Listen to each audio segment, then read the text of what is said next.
Hello students, welcome to Mehta digital classes. बच्चों, हम हमारा 6th क्लास का इतिहास का जो चैप्टर 2 पढ़ रहे थे।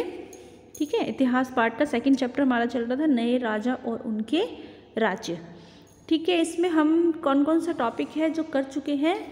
सबसे पहले इस चैप्टर में हमने नए राजवंशों के उदय के बारे में पढ़ा था, फिर राज्य में प्रशासन के बारे में पढ़ा, प्रशस्तियाँ और भूमि अनुदान, ठीक है, उसके बारे में पढ़ा था कि और भूमि का जब दान दिया जाता था उसके साथ में और क्या क्या दिया जाता था।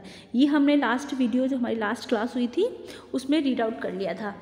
अब इसके आगे का नेक्स्ट जो पार्ट है वो आज हम कंप्लीट कर लेंगे और इसके साथ ही साथ हमारा चैप्टर भी कंप्लीट हो जाएगा, क्योंकि इस चैप्टर का कुछ पार्ट जो है वो डिलीट हो चुका है।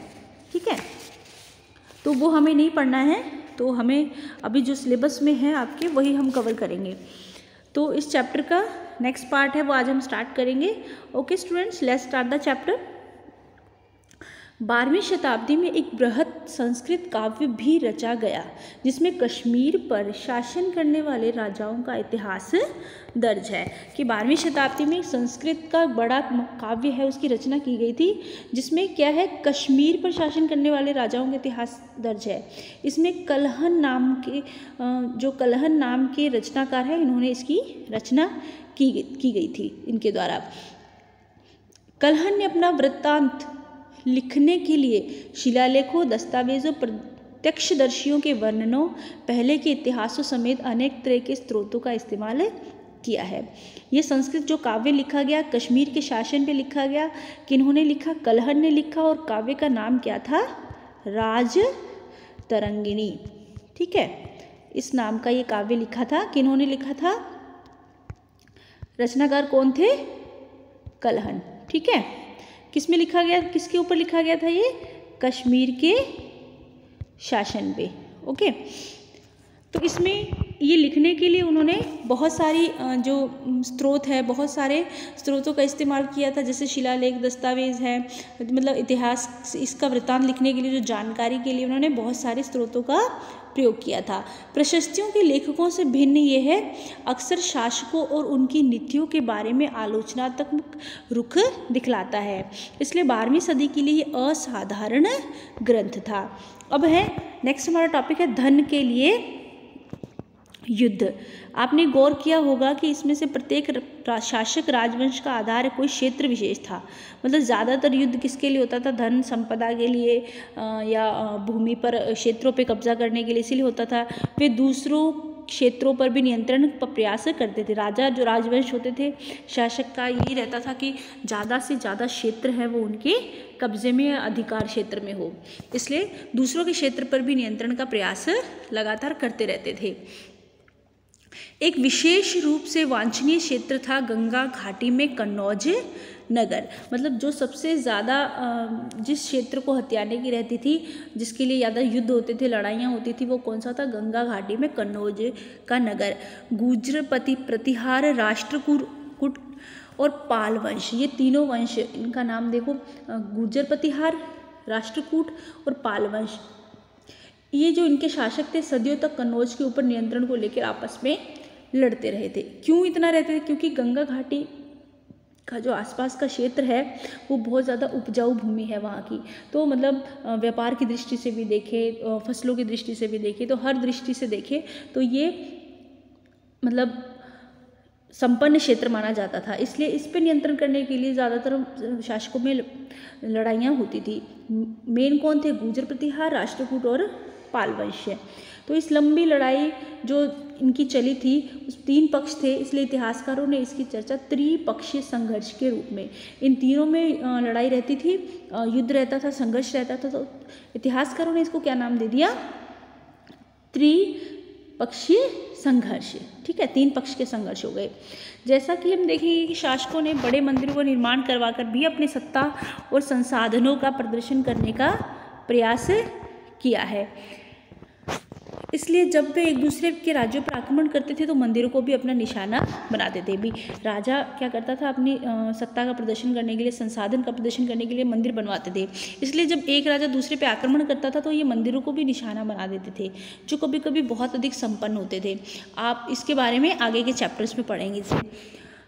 अफ़गानिस्तान के जो गजनी का सुल्तान महमूद ऐसे शासकों में सबसे प्रसिद्ध है, क्योंकि इसने बहुत सारे मंदिरों को लूटा था। ये जो सुल्तान महमूद था गजनी का जो सुल्तान, उसने 1997 से 1030 तक शासन किया और अपने नियंत्रण का विस्तार मध्य एशिया के भागों, ईरान उपमहाद्वीप के उत्तरी पश्चिमी हिस्से तक किया। वह लगभग हर साल उपमहाद्वीप पर हमला करता था। उसका निशाना थे संपन्न मंदिर, जिसमें गुजरात का सोमनाथ मंदिर भी शामिल था।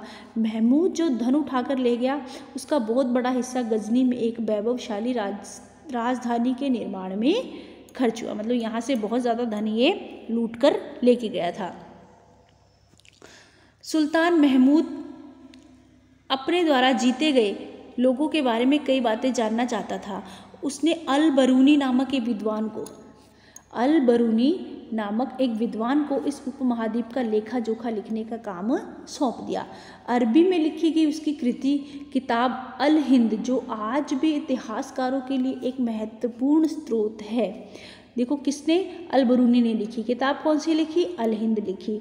अल बरूनी ने इसे तैयार करने के लिए संस्कृत के विद्वानों से क्या लिया था, परामर्श, क्योंकि जो सुल्तान महमूद था ये अपने द्वारा जो जीते हुए लोग होते थे उनके बारे में कई बातें जानना चाहता था, इसलिए ये अल बरूनी नाम का एक विद्वान था, इसको उपमहाद्वीप का लेखा जोखा लिखने का काम सौंपा था। अरबी में उसकी किताब लिखी गई थी, अल हिंद लिखी उसने, जिसमें जो इतिहासकारों के लिए एक महत्वपूर्ण स्रोत है। ठीक है। युद्ध करने वाले दूसरे राजाओं में चहमान भी थे, जो बाद में चौहान के रूप में जाने गए। वे दिल्ली और अजमेर के आसपास के क्षेत्र पर शासन करते थे। युद्ध करने वाले दूसरे राजाओं में चहमान भी थे, चौहान भी जिसे कहते हैं, जो बाद में चौहान के रूप में जाने गए। दिल्ली और अजमेर के आसपास के क्षेत्र पर शासन करते थे। पश्चिम और पूर्व की ओर से अपने नियंत्रण क्षेत्र का विस्तार करना चाहा इन्होंने, जहां उन्हें गुजरात के चालुक्यों और पश्चिमी उत्तर प्रदेश के गढ़वालों से टक्कर लेनी पड़ी। चौहानों का सबसे प्रसिद्ध शासक कौन था, पृथ्वीराज तृतीय।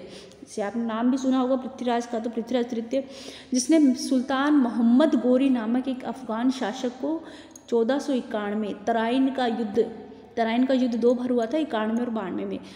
पहले में तो किसकी जीत हुई थी, पृथ्वीराज की हुई थी, और दूसरे में क्या हुई थी, जो 92 में युद्ध हुआ था उसमें पृथ्वीराज की हार हुई थी और मोहम्मद ये जो गौरी है ये इसको जीत हासिल हुई थी। तो सुल्तान मोहम्मद गौरी नामक अफगान शासक था। इसको 1191 में तराइन का युद्ध था। कौन सा युद्ध था, तराइन का युद्ध। इसमें पृथ्वीराज को जीत हासिल हुई थी, लेकिन दूसरे साल 1192 में उसे इसके हाथों हारना पड़ा था। ठीक है। तो ये इसके बाद एक चोल आपके इस चैप्टर में टॉपिक है, आगे चोल राज्य है, लेकिन ये आपके सिलेबस से अभी क्या हो चुका है, डिलीट हो चुका है, तो इसे अभी हम नहीं पढ़ेंगे, इस टॉपिक को एक बार छोड़ देंगे अभी। ठीक है। अभी तो जो सिलेबस में जो आपके आएगा उसी को कवर करेंगे हम। ओके बच्चों, तो ये चैप्टर तो आपका यहीं पे ख़त्म हो रहा है। आज वाला जो चैप्टर है, ये सेकंड चैप्टर कंप्लीट हो गया आपका। फर्स्ट ऑलरेडी कंप्लीट हो चुका है, सेकंड भी हो गया है आपका ये चैप्टर जो है। तो आई होप आपने फर्स्ट जो चैप्टर है इसके क्वेश्चन आंसर भी कर लिए होंगे। अब सेकंड जो चैप्टर है इसके भी मैं आपको जो बाकी के रिमेनिंग क्वेश्चन आंसर है वो सेंड कर दूंगी, तो आप अपनी नोटबुक में नोट डाउन कर लीजिएगा। इसके बाद हम थर्ड चैप्टर जो है अपना वो स्टार्ट करेंगे, न्यू चैप्टर जो इसका स्टार्ट करेंगे। बच्चों आपको ये हैंड टू हैंड सब लर्न भी करते रहना है, ठीक है ना।